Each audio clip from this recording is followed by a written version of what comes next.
નમસ્કાર, ન્યૂઝ બુલેટિનમાં આપનું સ્વાગત છે। હું છું પંકજ શર્મા। શરૂઆત મહત્વપૂર્ણ ખબરથી। સૌરાષ્ટ્ર યુનિવર્સિટીમાં પીએચડી પરીક્ષાનો વિવાદ સામે આવ્યો। ભૂતપૂર્વ વિદ્યાર્થીનીએ કુલપતિને ઉગ્ર રજૂઆત કરી। પીએચડી કરવું હોય તો ગાઈડ સાથે સંબંધ બાંધવા પડે। આવી શરમજનક રજૂઆત સમયે પણ કુલપતિ હસવા માંડ્યા હતા। આ પહેલા પણ સૌરાષ્ટ્ર યુનિવર્સિટી સહિત રાજ્યની યુનિવર્સિટીઓમાં ગાઈડ પર ગંભીર આક્ષેપો થયા છે। ગઈકાલે સૌરાષ્ટ્ર યુનિવર્સિટીની ભૂતપૂર્વ વિદ્યાર્થીની અને એનએસયુઆઈની મહિલા કાર્યકર કુલપતિને રજૂઆત માટે પહોંચ્યા હતા। 2017માં વિદ્યાર્થીની પીએચડી માટે એપ્લાય કર્યું હતું।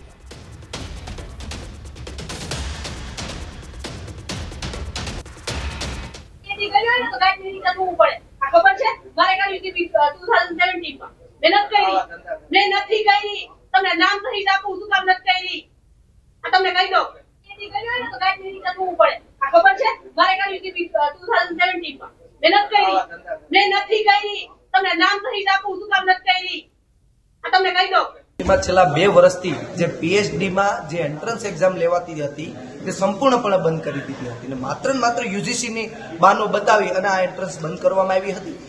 જે ગુજરાત યુનિવર્સિટી હોય કે સુરતની યુનિવર્સિટી હોય એ પણ યુજીસી ની ગાઈડલાઈન અંડર આવે છે, પણ ગુજરાતની 70-80% યુનિવર્સિટી દર વખતે એન્ટ્રન્સ ટેસ્ટ લે છે, તો સૌરાષ્ટ્ર યુનિવર્સિટીના વિદ્યાર્થીઓએ શું ગુનો કર્યો છે? એક મોટો સવાલ એ હતો। ગંભીરા બ્રિજ પરથી ટેન્કર ઉતારવાની કવાયત ચાલી રહી છે। ફસાયેલા ટેન્કરને કાઢવાની કામગીરી આણંદ તરફથી વિશ્વકર્મા મરીન ઇમરજન્સી રિસ્પોન્સ સેન્ટરની ટીમ ઉતારશે। ટેન્કર ટ્રક નીચે કેપ્સ્યુલ લગાવવામાં આવ્યા છે। મોડી રાત સુધી આ કામગીરી ચાલી હતી। હજુ પણ આ કામગીરી ચાલી રહી છે। આપણે જણાવી દઈએ કે આ ગંભીરા બ્રિજ દુર્ઘટનામાં જે લોકોના મૃત્યુ થયા હતા ત્યારબાદ આ ટ્રક જે છે એ હજુ પણ બ્રિજ ઉપર લટકેલી અવસ્થામાં જ રહ્યો હતો, કારણ કે આ ટ્રકને ઉતારવું વહીવટી તંત્ર માટે પણ એક ચેલેન્જ બની ગયું હતું, કારણ કે આ બ્રિજ એક તો જર્જરિત હતો અને ત્યાં આ ટ્રક એટલી લટકેલી હાલતમાં હતો। ટ્રકનો ડ્રાઈવર અને ટ્રકના જે માલિક છે તેઓ પણ મૂંઝવણમાં હતા કે કાં તો આ ટ્રકને પાડી દેવામાં આવે કાં તો એને કાઢી દેવામાં આવે, કારણ કે તેના કારણે વીમામાં પણ તકલીફ પડતી હતી। વધુ માહિતી મેળવીએ। સંવાદદાતા હાર્દિક દીક્ષિત મારી સાથે જોડાયા છે। હાર્દિક, કેટલા સમયમાં આ ટ્રકને હવે ઉતારી લેવામાં આવશે કાં તો કાઢી લેવામાં આવશે? બિલકુલ પંકજ, છેલ્લા ઘણા દિવસોથી તંત્ર દ્વારા આ ટેન્કર જે છે તેને બહાર કાઢવા માટે કવાયત જે છે તે કરવામાં આવતી હતી, પરંતુ હવે જે બલૂન ટેકનોલોજી છે તેનો ઉપયોગ કરીને આ ટેન્કરને કાઢવાની પ્રક્રિયા જે છે તે ગઈકાલથી શરૂ કરવામાં આવી છે। લગભગ આજે એવા પ્રયત્નો છે તંત્રના કે તેમના દ્વારા ટેન્કર જે છે તે બહાર કાઢી લેવામાં આવે, ત્યારે લગભગ તો કાલે 2 દિવસની અંદર આ ટેન્કર બહાર નીકળી જાય ત્યાં પ્રકારની આશા જે છે તે સેવાઈ રહી છે। ઉલ્લેખનીય બાબત છે કે ટેન્કરના માલિક છે તે ઘણા લાંબા સમયથી 2 જિલ્લા વચ્ચે આમ તેમ ઝોલા ખાતા હતા, ત્યારે હવે જ્યારે સરકારે આણંદ કલેક્ટરને ટેન્કર નીચે ઉતારવાની જવાબદારી સોંપી છે, ત્યારે આણંદ તરફથી વિશ્વકર્મા મરીન ઇમરજન્સી રિસ્પોન્સ સેન્ટરની ટીમ છે તેના દ્વારા આ ટેન્કર જે છે તે બહાર કાઢવાની પ્રક્રિયા જે છે તે કરવામાં આવી રહી છે અને જે ટેન્કર છે તેની નીચે કેપ્સ્યુલ લગાવવામાં આવી છે અને કેપ્સ્યુલની મદદથી જ આ ટેન્કરને બ્રિજ છે તેનાથી બહાર કાઢવામાં આવશે। જી હાર્દિક, આભાર માહિતી આપવા માટે।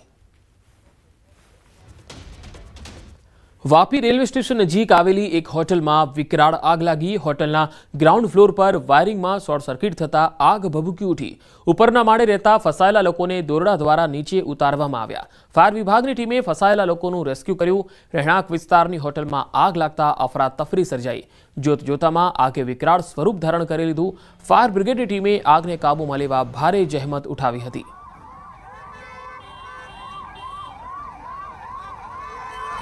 તો ફસાયેલા લોકોનું દોરડા વડે રેસ્ક્યુ કરવામાં આવ્યું। હોટલમાં વિકરાળ આગ લાગી ગઈ હતી। તસવીરોમાં જોઈ શકાય છે કે આગ લાગી ત્યારે કયા પ્રકારના દ્રશ્યો હતા। શોર્ટ સર્કિટથી આગ ભભૂકી ઉઠી હતી। જોકે તુરંત ફાયર બ્રિગેડની ટીમ અહીંયા આવી ગઈ હતી, જેના કારણે અહીંયા તમામ જે લોકો ફસાયા હતા તેમનું દોરડા વડે રેસ્ક્યુ કરી લેવામાં આવ્યું અને આગ જે છે એને બુઝાવવા માટેની કામગીરી કરવામાં આવી। આ જ્યારે આગ લાગી ત્યારે કેટલાક લોકો જે છે એ ગેલેરીની બહારથી કૂદતા પણ જોવા મળ્યા હતા અને કેટલાકને દોરડાની મદદથી બચાવી લેવામાં પણ આવ્યા હતા।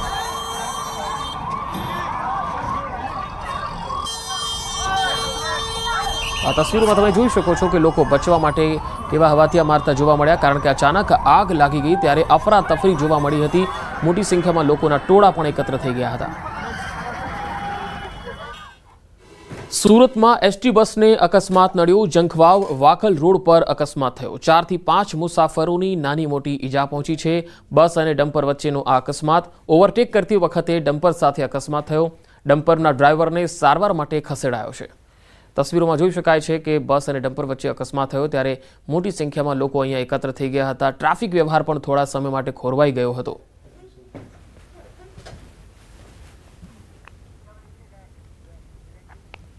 રાજસ્થાનમાં રેવ પાર્ટીમાં ઝડપાયા ગુજરાતીઓ. પોલીસે 50થી વધુ લોકોની ધરપકડ કરી લીધી છે. ઉદયપુરના ગણેશ રિસોર્ટમાં ચાલતી હતી પાર્ટી. દારૂ સહિત આપત્તિજનકની સામગ્રીઓ પણ મળી આવી છે. 40 યુવકો અને 11 યુવતીઓની ધરપકડ કરાઈ છે. દારૂ, સાઉન્ડ સિસ્ટમ અને 3 વાહનો જપ્ત કરવામાં આવ્યા. બે અલગ અલગ તસવીરોમાં આપણે બતાવી રહ્યા છીએ. રેવ પાર્ટીમાં ગુજરાતીઓ પકડાયા છે. અહીંયા જલસા કરવા માટે પહોંચ્યા હતા અને દારૂની પાર્ટીઓ ચાલતી હતી. કેટલીક આપત્તિજનક સામગ્રી પણ તેમની પાસેથી મળી આવી છે.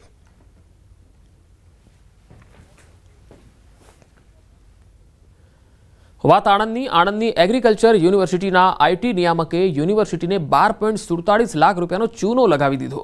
કોમ્પ્યુટરના કોમ્પ્રિહેન્સિવ એન્યુઅલ મેન્ટેનન્સ કોન્ટ્રાક્ટના એસઓપીમાં છેડછાડ કરી અને યુનિવર્સિટી સાથે જ ઠગાઈ કરી નાખી. યુનિવર્સિટીમાંથી નિયામક ડોક્ટર ધવલ કથિરિયાની બદલી થતા નવનિયુક્ત આઈટી અધિકારીએ તપાસ કરતા ભાંડો ફૂટ્યો. ત્યારે હાલ તો આણંદ ટાઉન પોલીસ આરોપીની ધરપકડ કરી અને આગળની કાર્યવાહી કરી રહી છે. ધવલ કથિરિયાએ એમાં પેપરને બદલે છેકછાક કરી અને પત્રો દ્વારા ભાવ મંગાવી એ પ્રકારની મંજૂરી બનાવી અને પત્રોથી ભાવ મંગાવી અને કામગીરી આપેલી છે. એમણે કોઈપણ પ્રકારની શરતો વગર 12.47 આ અંદાજિત 12.47 લાખનો વર્ક ઓર્ડર આપેલો છે અને એનું પેમેન્ટ પણ એ અઠવાડિયામાં જ કરી આપેલું છે આખી કામગીરી.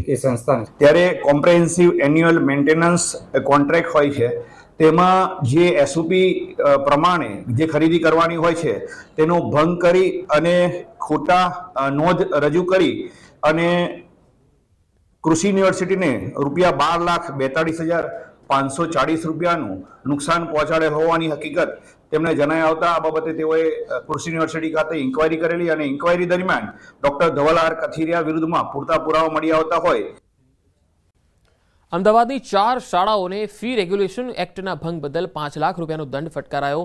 આ 4 શાળાઓ એફઆરસીમાં મંજૂર ફી કરતાં વધુ ફી ઉઘરાવતી હતી. પ્રી પ્રાઇમરીમાં વાલીઓ પાસે બેફામ રીતે ફી ઉઘરાવાતી હતી. જેમ્સ જેનિસ, શિવાશીષ, તુલિપ ઇન્ટરનેશનલ અને વેદાંત ઇન્ટરનેશનલ સ્કૂલને દંડ ફટકારવામાં આવ્યો. તેમજ શાળા સંચાલકોને 15 દિવસમાં દંડની રકમ જમા કરાવવાનો આદેશ પણ છે. તો નારણપુરામાં આવેલી સેન્ટ ઝેવિયર્સ લોયલા સ્કૂલને વધારાની ફી પરત આપવાનો આદેશ કર્યો છે. શાળા દ્વારા પ્રાથમિક વિભાગમાં વાર્ષિક 40,000ની ફી ઉઘરાવવામાં આવી હતી. એફઆરસી દ્વારા શાળાની ફી 22,000 નક્કી કરાઈ હતી. તો શાળા સંચાલકોએ વાલીને ફી પરત ન કરતા 2.7 કરોડ એફઆરસીમાં એફડી જમા કરાવવાનો આદેશ કરાયો છે. વિદ્યાર્થીઓની ફી પરત આપ્યા બાદ એફડી પરત આપવામાં આવશે. એફઆરસી કમિટી અમદાવાદ ઝોન દ્વારા અમદાવાદ શહેરની 4 સ્કૂલો વેદાંત ઇન્ટરનેશનલ સ્કૂલ, ઈશનપુર, સાથે સાથે જેમ્સ જીનેસિસ, શિવાશીષ અને તુલિપ ઇન્ટરનેશનલ આ સ્કૂલોમાં 5 લાખના દંડ કરવામાં આવ્યા છે. કારણ કે એમની જે પ્રાઇમરી સ્કૂલ હોય એની સાથે જ જો પ્રી પ્રાઇમરી સ્કૂલ ચાલતી હોય અને એક જ ટ્રસ્ટ હેઠળ એક જ કેમ્પસમાં ચાલતી હોય તો તેના પ્રમાણે નિયમ પ્રમાણે એફઆરસીના નિયમો અનુસાર એઓએ પ્રી સ્કૂલની પણ એમને ફી મંજૂર કરાવવાની થાય છે. ભલે રજિસ્ટ્રેશન ન કરાવ્યું હોય પરંતુ એફઆરસી કમિટીમાં એમને ફી મંજૂર કરાવવી પડે. એ મંજૂર કરાવ્યા વગર એમની ફી લેવામાં આવતી હતી તેવા આધારો મળતા એફઆરસી કમિટી અમદાવાદ ઝોન દ્વારા આ તમામ સ્કૂલોને 5-5 લાખના દંડ કર્યા છે. વડોદરા પોલીસની માનવતા મરી પરવારી. ફરિયાદ કરવા ગયેલી મહિલાને મદદ ન કરી. રાવપુરા પોલીસ સ્ટેશનનો આ બનાવ છે. સાવલીમાં ફરિયાદ કરો એવું કહી રિક્ષામાં બેસાડી દીધી. પતિ સામે ફરિયાદ નોંધાવવા માટે પત્ની પહોંચી હતી. બાળકીને જન્મ આપ્યા બાદ બાળકીનું મૃત્યુ થઈ ગયું છતાં પતિએ કોઈ સંભાળ ન લીધી અને ખબર અંતર પણ પૂછવા ન આવ્યો. ઉપરથી પતિ 2 લાખ રૂપિયા માગતો હોવાનો આરોપ લગાવ્યો. છેવટે માતાએ બાળકીની અંતિમ વિધિ ખાસવાડી સ્મશાનમાં કરી.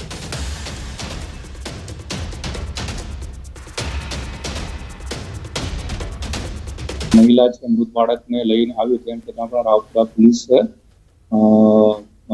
ની માનવતા મરી પરવારી કહેવાય. ડિસ્પ્યુટ હોય કે હું એ બાળકને લેવા માટે આવવા નથી એવું જણાવેલ હતું અને ત્યાંથી મેડિકલમાંથી હોસ્પિટલમાંથી યોગ્ય માર્ગદર્શન નહીં મળવાને કારણે અથવા તો બીજા કોઈ કારણોસર છે આ લોકો સીધા જ આ બાળકને લઈને રાવપુરા પોલીસ સ્ટેશને પહોંચ્યા હતા. તો રાવપુરા પોલીસ સ્ટેશને પહોંચતાની સાથે જ રાવપુરા પોલીસ સ્ટેશન છે પોતાની માનવતા દાખવીને તરત જ જે કંઈક હતી શોર્ટ આઉટ કરવાનો પ્રયત્ન કર્યો હતો કે મારી કઈ જવાબદારી નહીં, છોકરી બી મરી જાય છોકરો બી મરી જાય, હું આવવાનો નથી. કેમ ના પાડે છે બેન? ખબર નથી સાહેબ એને કેમ ના પાડે. શું નામ છે તમારું? તેજાભાઈ ઠાકોર. તો તમે હમણાં ક્યાં? તમે લવ મેરેજ કરેલા? ના, લગ્ન કરેલા છે. તો પછી કેમ ના પાડે? કેટલા વર્ષ પહેલા લગ્ન થયા હતા? 4 વર્ષ થઈ ગયા સાહેબ. છોટાઉદેપુર શહેરમાં રખડતા ઢોરના ત્રાસથી સ્થાનિકો ત્રાહિમામ પોકારી ગયા છે. રાહદારીઓ અને વાહન ચાલકોની હાલત કફોડી બની છે. રસ્તા ઉપર અડીંગો જમાવીને બેસેલા ઢોરના કારણે રાહદારીઓને રસ્તા ઉપરથી પસાર થવું મુશ્કેલ બન્યું છે. સમસ્યાનું નિરાકરણ ન આવતા સ્થાનિકો અધિકારીઓ પર રોષે ભરાયા. અનેક લોકો અકસ્માતનો ભોગ બન્યાનો પણ દાવો સ્થાનિકો કરી રહ્યા છે. નગરપાલિકાના ચીફ ઓફિસરનું કહેવું છે કે ટૂંક સમયમાં સમસ્યાનો નિવેડો આવી જશે.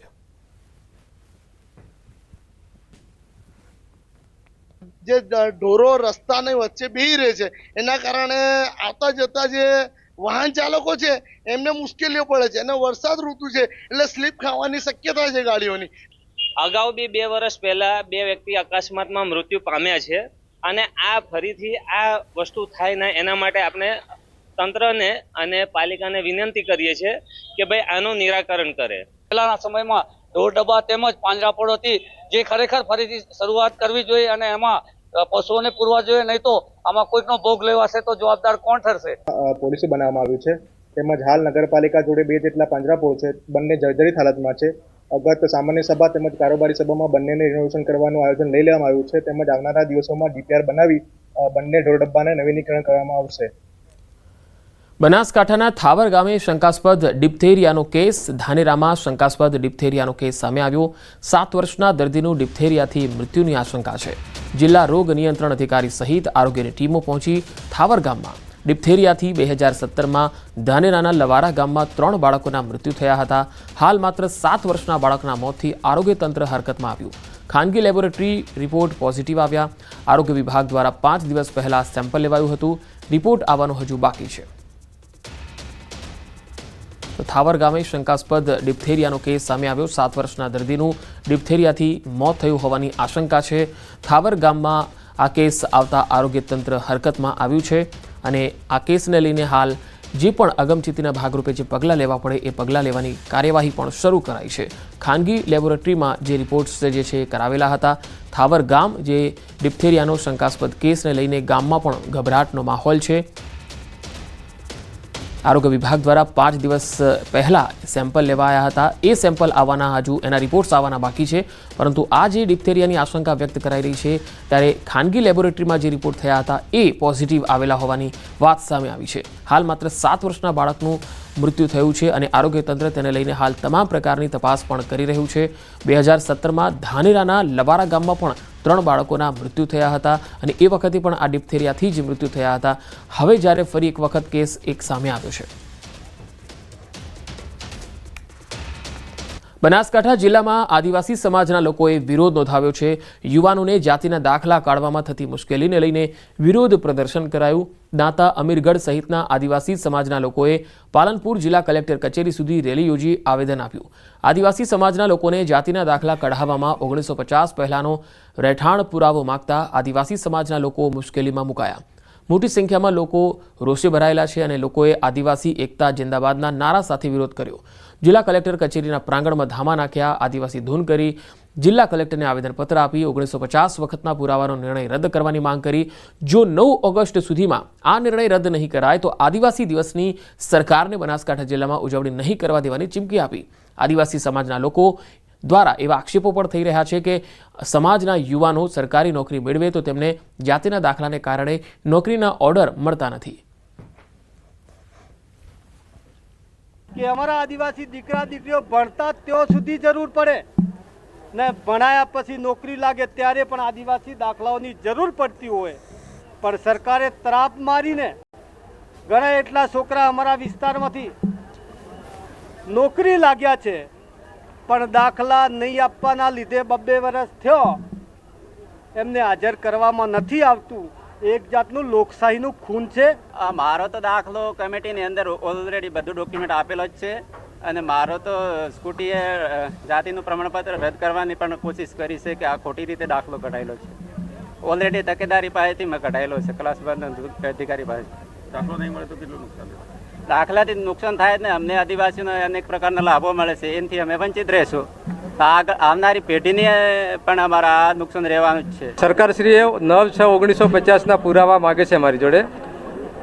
એના માટે અમે સમગ્ર બનાસકાંઠાના આદિવાસી ભાઈ બહેનોએ માન્ય કલેક્ટરશ્રીને રજૂઆત કરી છે કે સરકાર પાસે જ 1949ના પુરાવા નથી તો અમે ક્યાંથી લાવીએ. અને અમે વિનંતી કરી છે કે અમને ભણાવવા માટે અત્યારે દાખલા એક તાલુકા પંચાયતમાં 500 પડેલા છે, તો તમે ક્યાંથી ચાલુ કરવાના છો? જો ચાલુ નહીં કરશો તમે ફરી આ રીતે મોટું આંદોલન, રસ્તા રોકો આંદોલન કરીશું. રાજ્યના વધુ સમાચારો પર નજર કરીશું. હાલ રોકાઈશું એક વિરામ માટે.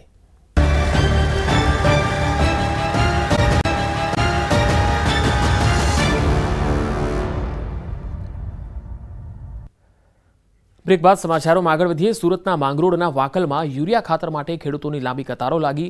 ખાતરના અપૂરતા જથ્થાના કારણે ખેડૂતો વહેલી સવારથી લાઇનમાં ઊભા રહેવા મજબૂર બન્યા.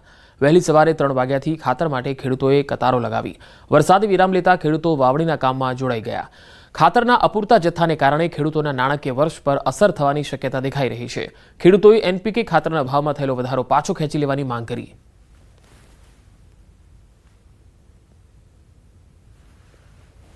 વાગ્યાથી લાઈનમાં ઊભા છે અને છતાંય હાલની પરિસ્થિતિએ જથ્થો ખૂટી પડે એવી પરિસ્થિતિ ઊભી છે. ત્યારે જે લાઈનમાં ઊભા રહેનાર ખેડૂતોને જથ્થો આવશે પછી યુરિયા મળે એવી પરિસ્થિતિ છે. ત્યારે આ ખેડૂતો માંગણી કરી રહ્યા છે કે એમને સમયસર અને તાત્કાલિક ધોરણે યુરિયાનો જથ્થો પૂરો પાડવામાં આવે. સુરત પોલીસે મોટા ગુનેગારો સામે ગાળિયો કસ્યો છે. લિંબાયત વિસ્તારમાં પોલીસના ધાડે ધાડ ઉતરી આવ્યા અને કોમ્બિંગ શરૂ કર્યું છે. સંગમ સર્કલથી મીઠી ખાડી વિસ્તાર, સલમાન લસ્સી, આઝાદ ચોક, પતરાની ચાલ, સોએબ સિટી, બેઠી કોલોની, 30 નળની પાછળ અને ઉપરાંત ઉમરશાહ, બેઠી કોલોની, 30 નળ ચોક સામે કોમ્બિંગ હાથ ધરાયું હતું.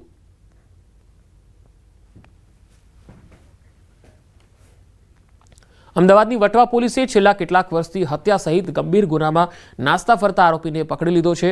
ઓરિસ્સા પોલીસે હથિયાર સાથે આરોપીને ઝડપી લીધો હોવાની જાણ થતાં જ વટવા પોલીસે ટ્રાન્સફર વોરંટના આધારે આરોપીની ધરપકડ કરી લીધી છે. મૂળ ઉત્તર પ્રદેશનો અને વટવાનો રહેવાસી અભિષેક રાજપૂત વર્ધીનું કામ કરે છે. આરોપી વિરુદ્ધ વટવા ઉપરાંત અમદાવાદના અલગ અલગ પોલીસ સ્ટેશનમાં ગુના પણ નોંધાઈ ચૂક્યા છે. અમદાવાદ ક્રાઇમ બ્રાન્ચમાં આર્મ્સ એક્ટના 2 ગુના પણ દાખલ થયેલા છે. હત્યા, મારામારી, રાયોટિંગ જેવા ગંભીર ગુના કરવાની ટેવ ધરાવતા આરોપીએ 12 જ્યોતિર્લિંગના તેમજ 4 ધામની યાત્રા પણ કરી લીધી છે. આ યાત્રા બાદ આરોપીએ પોતાના જીવનમાં પરિવર્તન લાવી ગુનાખોરીનો માર્ગ છોડી દીધો હોવાનો દાવો કર્યો. મારામારી, મર્ડર અને પ્રોહિબિશનના ગુનામાં નાસ્તા ફરતા આરોપી જેનું નામ છે અભિષેક ઉર્ફે બબલુ કેશવસિંહ રાજપૂત, જેઓની ઉંમર 31 છે, જે ડ્રાઇવિંગનો કામ કરે છે. તેઓને ઓરિસ્સા ખાતેથી વટવા પોલીસ સ્ટેશનની પોલીસ દ્વારા તેઓની ધરપકડ કરવામાં આવેલી છે. લંડનમાં કુમકુમ મંદિર ખાતે 12મા પાટોત્સવની ઉજવણી કરાઈ. સદગુરુ શાસ્ત્રી શ્રી આનંદ પ્રિયદાસજી સ્વામી સંસ્થાપિત લંડનના સ્વામિનારાયણ મંદિર ખાતે ઉજવણી કરાઈ. આ પ્રસંગે સ્વામિનારાયણ ભગવાનનું અનેક વિવિધ ઉપચારોથી મહાપૂજન કરવામાં આવ્યું. દૂધ, દહીં, ઘી, સાકર, કેસર, જળ અને પુષ્પથી ભગવાન ઉપર અભિષેક કરાયો. આ પ્રસંગે હરિકૃષ્ણ સ્વરૂપદાસજી સ્વામી અને પ્રેમ વત્સલદાસજી સ્વામીએ કથામૃતનું પાન કરાવ્યું. પ્રેમ વત્સલદાસજીએ જણાવ્યું કે મંદિરોના કારણે ભારતીય સંસ્કૃતિ ટકી રહી છે.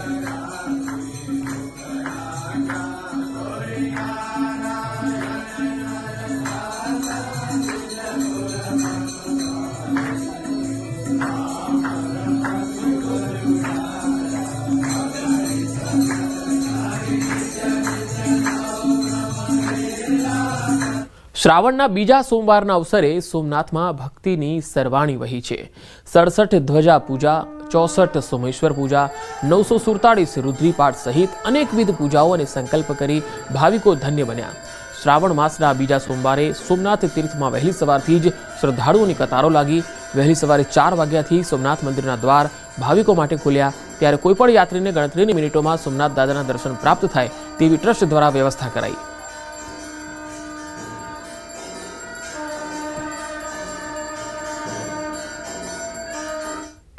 અને હવે અંતમાં નજર ટોપ 3 સમાચારો પર। ઓપરેશન સિંદૂરની સફળતા બદલ પીએમ મોદીનું સન્માન। લાંબા વિરામ બાદ અરવલ્લી જિલ્લામાં વરસાદી માહોલ। મોરબીમાં આપની જનસભામાં નાગરિકોને ઝીકાયો લાફો।